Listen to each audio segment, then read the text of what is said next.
Pois vocês estão prontos, vocês dois? Sim. Pois vamos começar. Sim.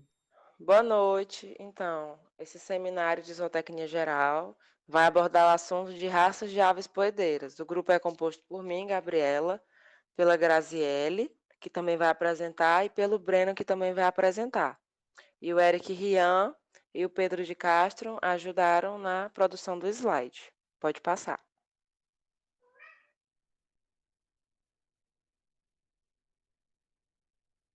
Pedro.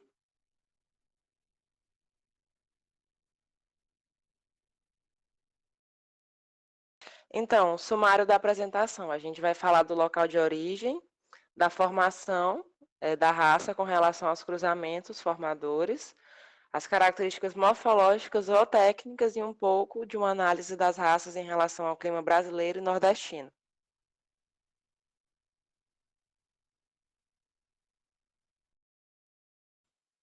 Eu vou fazer então uma abordagem relacionada ao local de origem dessas aves poedeiras. Passa para mim, Pedro, por favor. As aves podem ser definidas como animais que possuem penas e, considerando a evolução dos vertebrados, são descendentes dos répteis, isto é, devido à presença de escamas nas canelas e ainda algumas outras semelhanças de natureza anatômica.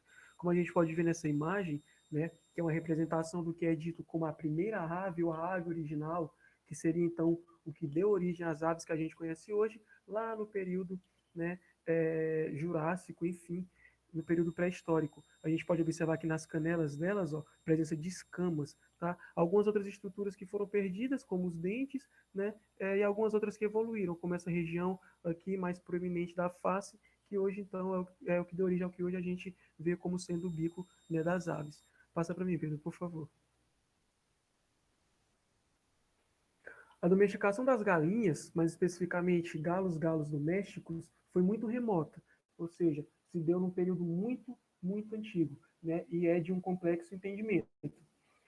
O que se é pressuposto é que toda linha de galinhas da indústria avícola e das pequenas criações, né, teve origem em um tronco genético comum, que seria o quê? O galo vermelho das florestas, né, cientificamente falando, galos, que também pode ser chamado de galo de banquiva. A gente tem ao lado uma representação do que seria então esse animal e a condição que ele se encontra, né, nos dias atuais.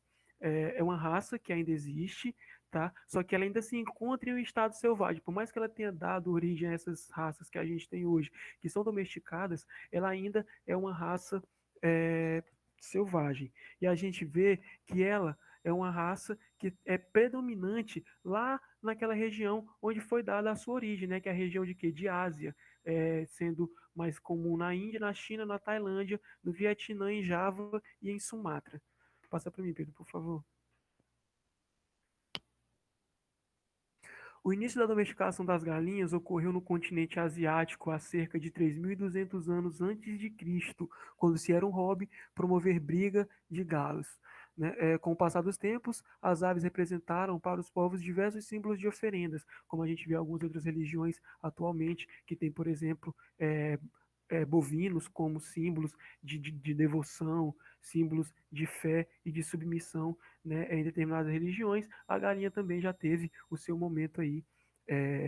E de acordo com as hipóteses, né, sobre a domesticação, sobre o surgimento dessas raças, há uma hipótese alternativa que é recorrente, né, que é elaborada pelos autores Albino e Tavernari, de que essas galinhas tiveram a sua domesticação originada especificamente na Índia.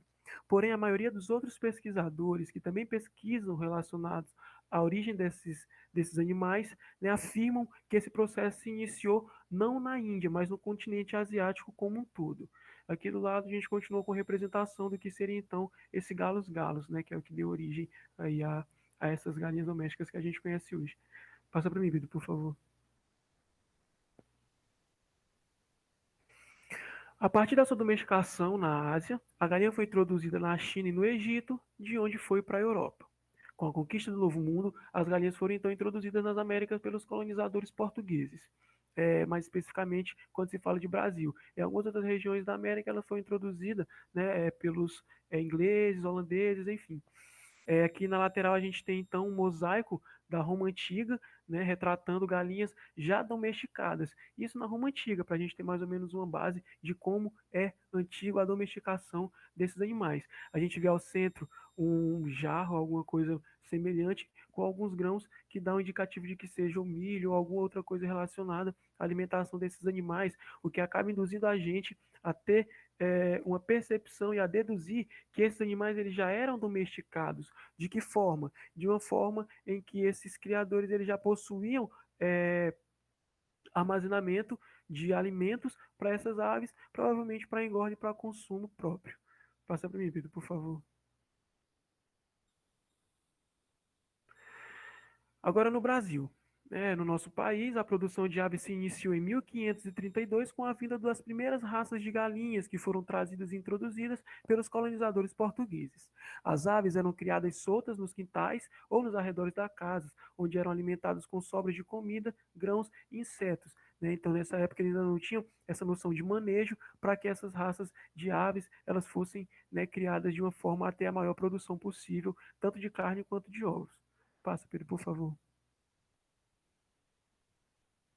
A exploração racional das aves no Brasil começou a ter importância no início do século passado, com a sua criação em sítios e fazendas, passando a ser representativa como uma fonte de renda. No entanto, só a partir de 1930 é que se passou a ser vista como uma atividade lucrativa visando a produção avícola para a renda de carne e ovos. E foi evoluindo, evoluindo, até chegar nesse ponto que a gente vê hoje. Né? A gente tem essas imagens ao lado com essa representação de como que se dá essa criação mais intensiva. A gente vê ventiladores destinados à ambientação, a gente vê várias estruturas que comportam alimentos e que servem para realizar um manejo mais adequado da criação dessas aves, acentuando essa evolução na forma de criar, na forma, né, de produzir e de lucrar. Passa para mim, Pedro, por favor.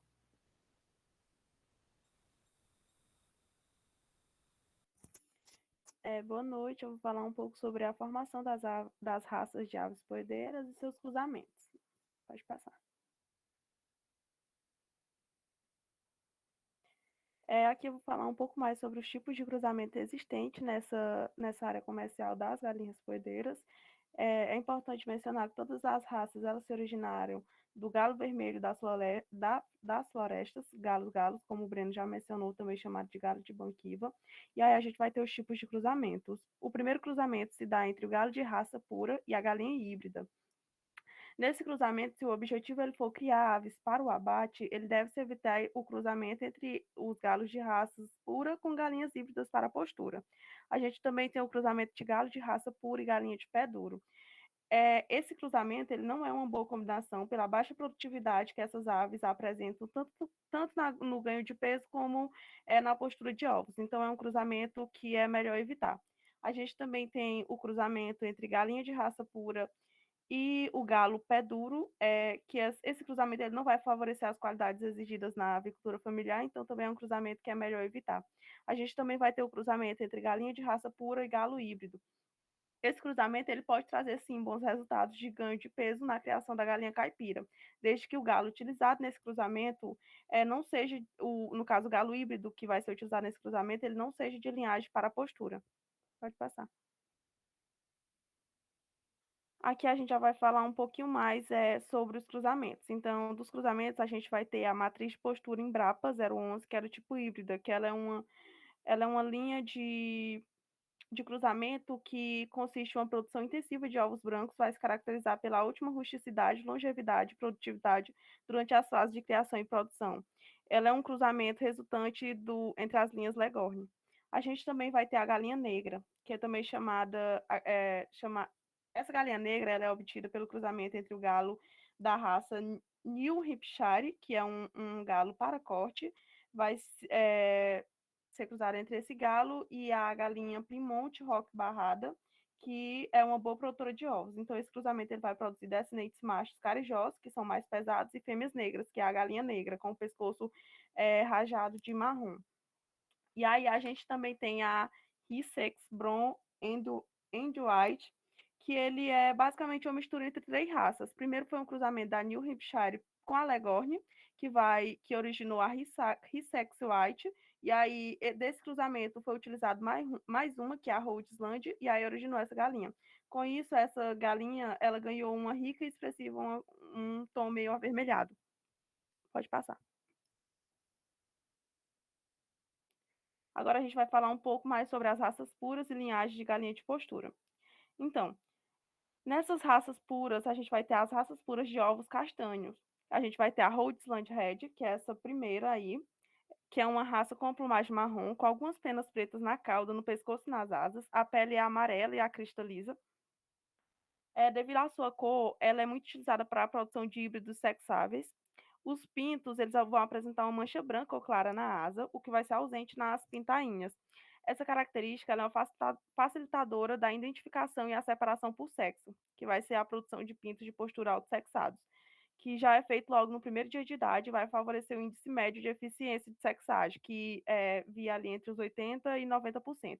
A maioria dos híbridos comerciais, com grande produtividade e com aptidão para a postura de ovos de casca marrom, são um resultado de cruzamentos especiais entre os indivíduos da Rhode Island Red e a Plymouth Rock Barrado, que é a que eu vou falar agora, que é essa que está do lado. Essa raça ela vai apresentar apenas com barras brancas e pretas no sentido transversal, que vai transmitir uma cor acinzentada a essas aves. Ela vai possuir pele amarela e vai produzir ovos também de casca marrom. E agora a gente vai falar um pouco mais sobre as linhas puras. Linhas puras são aves derivadas das raças Rhode Island Red e da Plymouth Rock Branca e da Plymouth Rock Barrado. Nessas linhas vai gerir, no caso, as bisavós e avós, que as bisavós elas são derivadas das linhas puras, compostas de machos e fêmeas da mesma linha, e vai ter também, no caso, essas linhas elas vão ser multiplicadas para produzir grande número de avós. Entre as avós, são selecionadas linhas com características diferentes, justamente para a produção de ovos e conversão alimentar. Dentro dessas linhas puras, a gente ainda vai ter as matrizes e poedeiras comerciais. As matrizes, elas são os híbridos resultantes do cruzamento de avós. As poedeiras comerciais são fêmeas produzidas pelo acasalamento de matrizes. Nesse quesito, os machos eles não vão apresentar valor comercial e por isso provavelmente que eles vão ser descartados logo ao nascimento. As poedeiras de ovos marrons, em geral, elas vão pesar cerca de 30% a mais do que as de ovos brancos, o que aumenta o custo de alimentação devido à maior exigência na alimentação de mantença. Pode passar.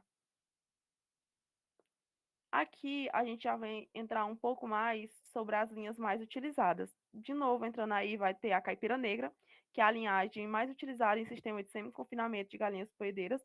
Ela vai dispensar a sexagem, pois os machos nascem com uma quantidade maior de penugem branca e as fêmeas nascem totalmente pretas, o que é um quesito que consegue facilitar essa identificação.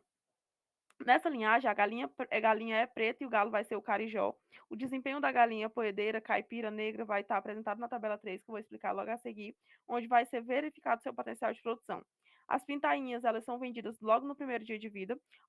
Opcionalmente, pode-se introduzir um macho para cada 32 galinhas, a fim de compor o plantel com o objetivo de galar esses ovos. As frangas, elas vão atingir a maturidade sexual logo na 23ª semana, com a produção estimada de 280 ovos por ano.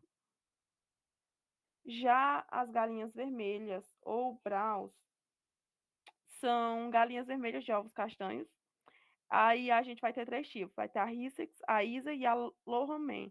São muito produtivos e utilizados com sucesso no sistema também de semi-confinamento. No entanto, elas vão apresentar o menor preço de venda no descarte e ovos com uniformidade de coloração da casca, portanto, menos atrativo ao consumidor. Essas desvantagens que eu acabei de falar, elas vão ser compensadas pela maior produtividade e menor custo de manutenção de plantel, já que o consumo da ração por essas raças elas vão ser menor. A falta de uniformidade da coloração da casca de ovo é uma característica atrativa do produto do tipo caipira, que vai favorecer ali a comercialização. Pode passar. Como eu falei quando eu estava explicando a caipira negra, eu ia mostrar uma tabela, né? Aqui a gente vai ter uma tabela que vai mostrar a comparação entre a galinha caipira negra e as vermelhas ou brown, que no caso é a Isa, a Hissex e a Lohan, como já foi dito.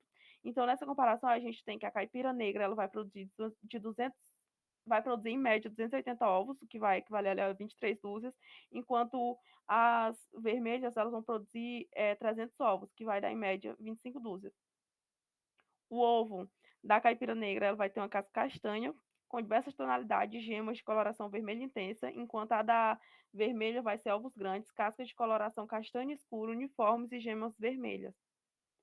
A plumagem da caipira negra vai ser preta e brilhante, com plumas da cabeça e do pescoço ligeiramente avermelhada com plumas violáceas, enquanto a das galinhas vermelhas vão ser um tom vermelho escuro.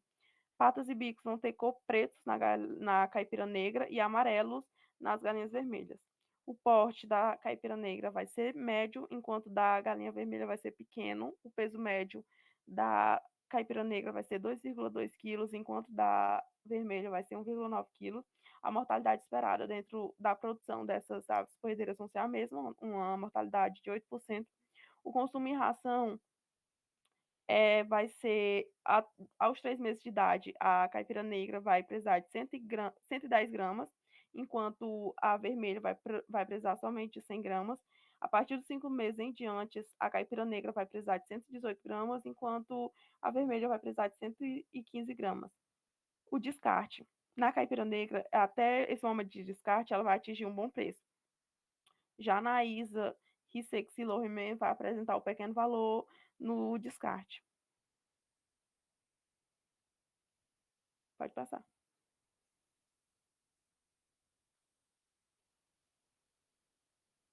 Agora, com relação às características morfológicas. Então, as galinhas são animais ovíparos, de tamanho corporal médio, com hábitos diurnos e hábitos alimentares, elas são onívoras, certo? Com elevado dimorfismo sexual e grande velocidade de desenvolvimento.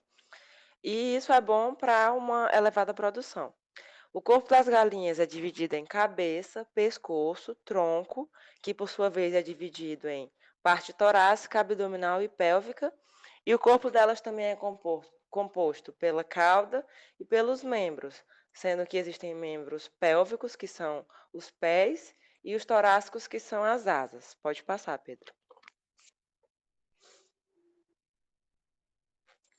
Bom, com relação ao corpo, elas possuem um corpo fusiforme, volumoso e compacto, sendo que na linha dorsal a gente encontra o rabo, a glândula uropigiana, que é responsável por secretar um impermeabilizante para as penas das aves, e na linha inferior a gente vai encontrar o papo, que é relacionado ao sistema digestório das aves, o peito e também o abdômen.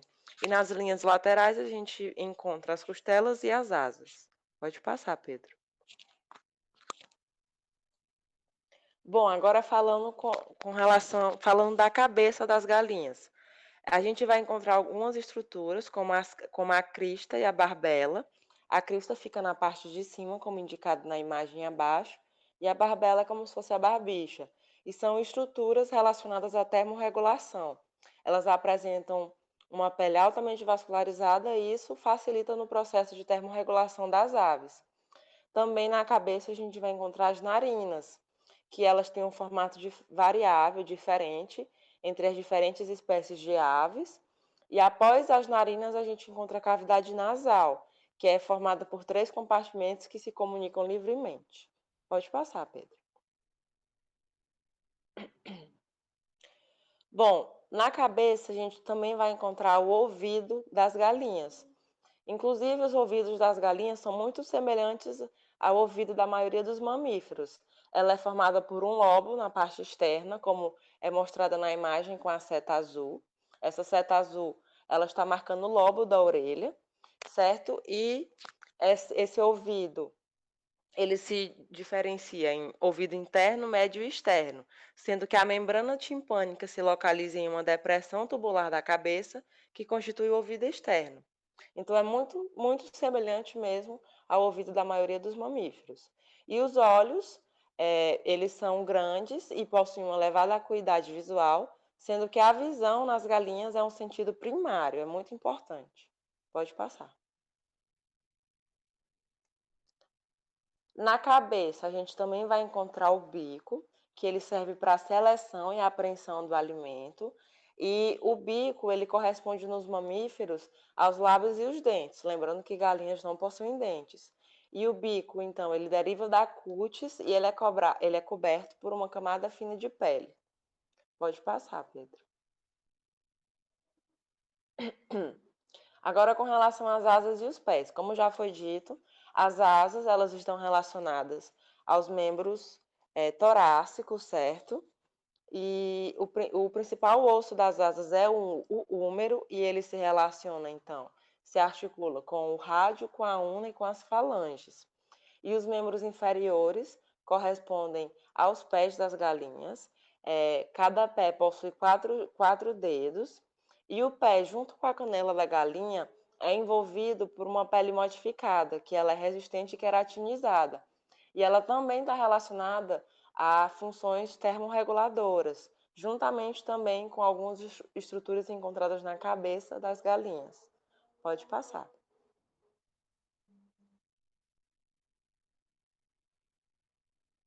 Pedro?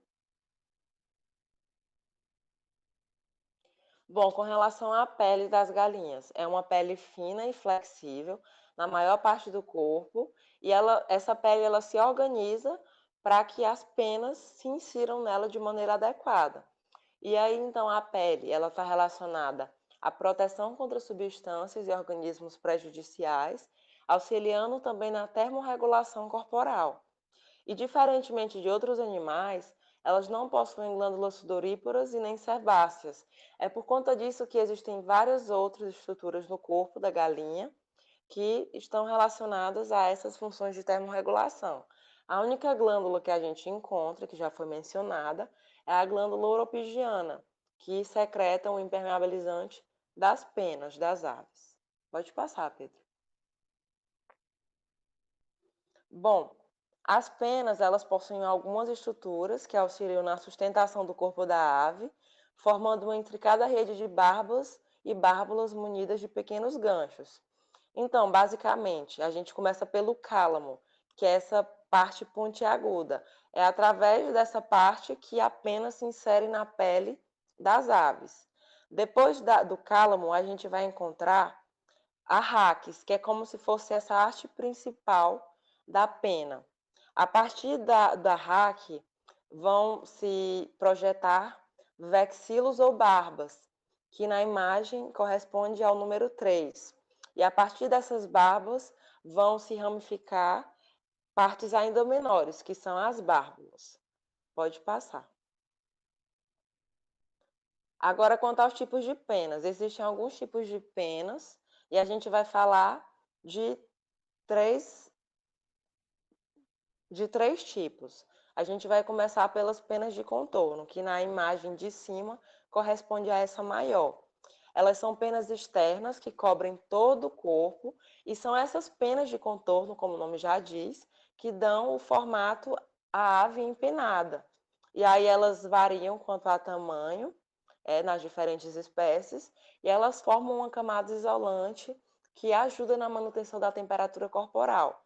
E nas espécies que realizam o voo, elas também têm essa função, certo? Também servem para o acasalamento, em funções de acasalamento e também como material para o ninho.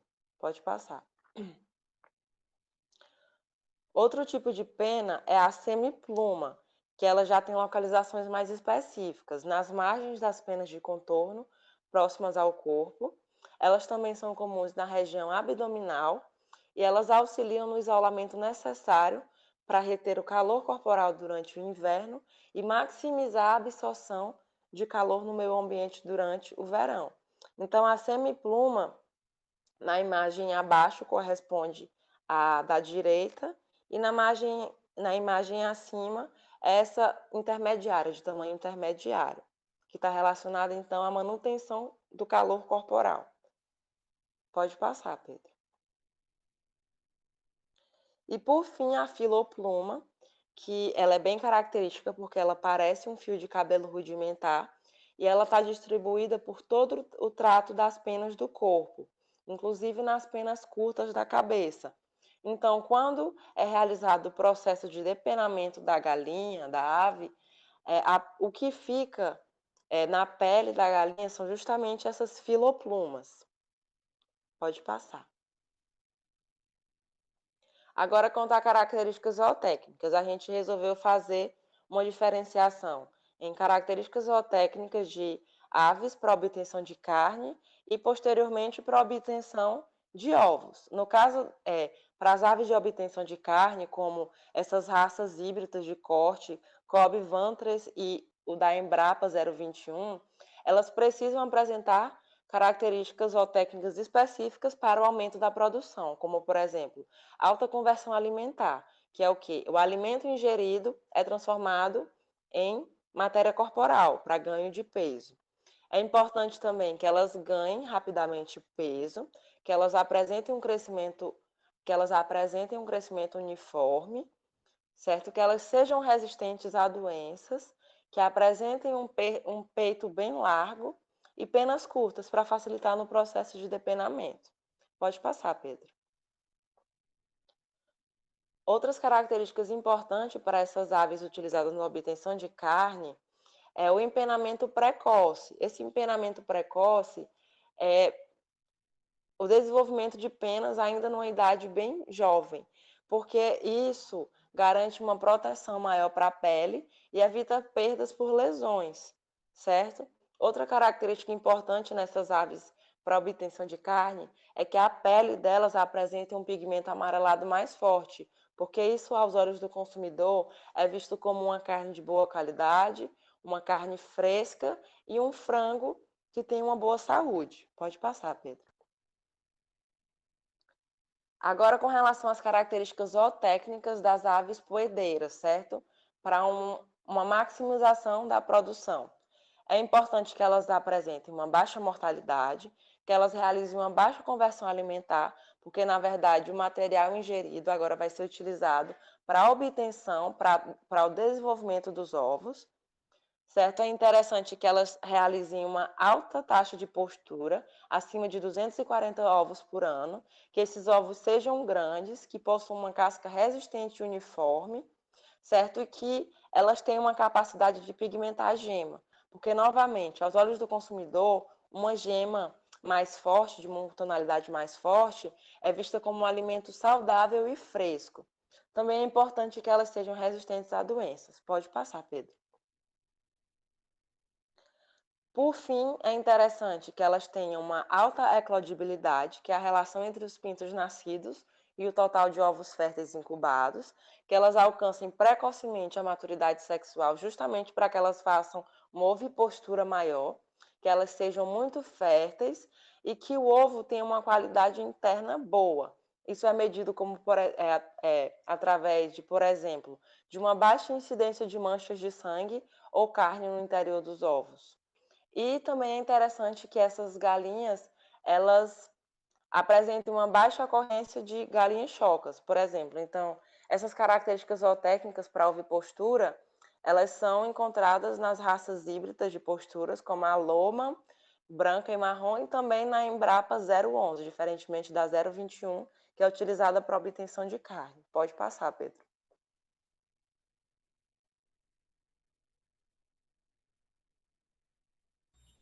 Agora fazendo um apanhado, relacionando uma análise feita, né, sobre as raças em relação ao clima do Brasil e do Nordeste. Passa, Pedro, por favor.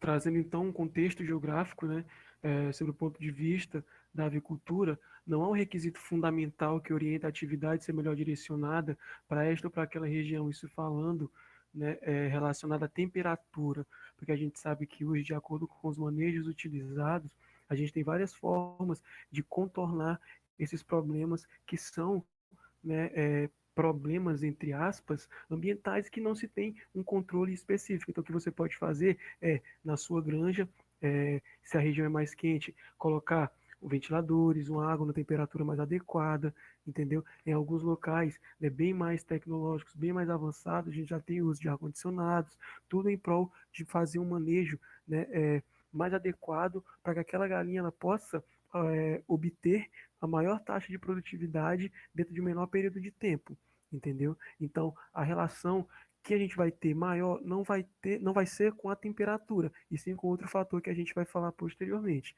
Passa para mim, Pedro, por favor. No ângulo da avicultura industrial, há uma enorme preferência por algumas regiões dos países. Essa preferência está localizada na região sul Sudeste e Centro-Oeste. E a gente vai falar por que essas regiões elas são de predileção. Passa para mim, Pedro, por favor. Essa localização se deve a diversos fatores, dentre os quais podem se salientar os seguintes. Maior centro consumidor do país, tá? Então, o maior consumo tanto de carne quanto dos ovos, que é o nosso foco, está nessas três regiões. Uma logística favorável, né? Portos para exportação, por exemplo, entendeu? São coisas que favorecem aqueles produtores daquela região. O maior polo produtor de milho e de soja do país, que acaba favorecendo também, né, diminuindo esse distanciamento entre o produtor do milho e da soja, né, dos insumos de uma forma geral, e o comprador, né, que seria então o produtor das aves. Esse menor distanciamento acabaria, né, diminuindo os custos, tá? E relacionado àqueles que estão mais distantes, além desse custo relacionado a essa distância de transporte, também teria a necessidade de se fazer, de se armazenar em silos, se colocando, né, em uma predisposição a aparecimento de fungos, de bactérias que podem colocar a qualidade desse insumo a se perder. Tradições dos negócios trazidos inicialmente por imigrantes europeus, concentração de agroindústrias produtoras de ração, né, nessas regiões, isso se dá também por conta dessa maior produção de milho e de soja, e a expertise sedimentada dessas regiões. Passa para mim, Pedro, por favor. Nesse gráfico aqui, a gente tem essa relação, né, da produção brasileira de ovos nas regiões e no Brasil, para se ter uma ideia, né, e uma comparação geral. A gente pode ver que, em último lugar, a gente tem o norte, né, seguido de centro-oeste e nordeste, mas a gente tem o sul e o sudeste, que são duas daquelas regiões de predileção que têm uma maior produção, né, isso falando de produção de ovos, tá? Quando comparado com o Brasil, a região sudeste chega a praticamente metade, né? Quando unida com a região sul, elas podem corresponder a praticamente 2/3 do que seria a produção total do país. Passa para mim, Vitor, por favor. Aqui são os gráficos. Esse primeiro gráfico a gente vai ter essa relação entre a produção, tá? Para comparar aqueles mesmos dados que estavam em gráficos agora tabelados. E esses dois gráficos da direita, a gente vai ter uma relação com o número de galinhas por região.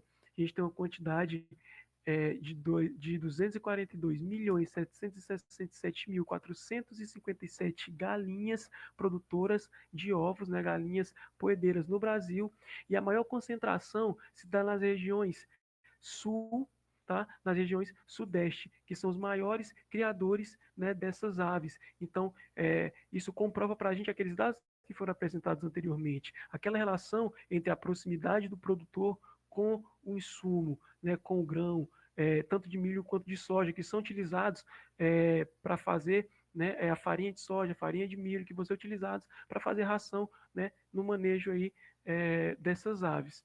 Passa para mim, Pedro, por favor. Aqui, mais uma vez, a gente tem outro gráfico, né, relatando a produção, só que agora não é relacionado à região, trazendo agora como foco os estados. Com relação à produção de milho, né, por safra em 1.000 toneladas no ano de 2017 e 2018, a gente tem ali em primeiro lugar disparado Mato Grosso, seguido de Paraná, Goiás, Mato Grosso do Sul e Minas Gerais. Né, são os estados que possuem essa maior produção e, não coincidentemente, eles estão localizados nessas regiões onde há a maior produção, né, maior criação de galinhas poedeiras. A relação com a produção de soja. O quadro não muda praticamente nada, né? Mato Grosso em primeiro lugar, Paraná em segundo, Rio Grande do Sul, Goiás e Mato Grosso do Sul. Essas são nossas referências, tá? Agradeço pela atenção, pela oportunidade. A gente fica por aqui. Até a próxima. Muito obrigado.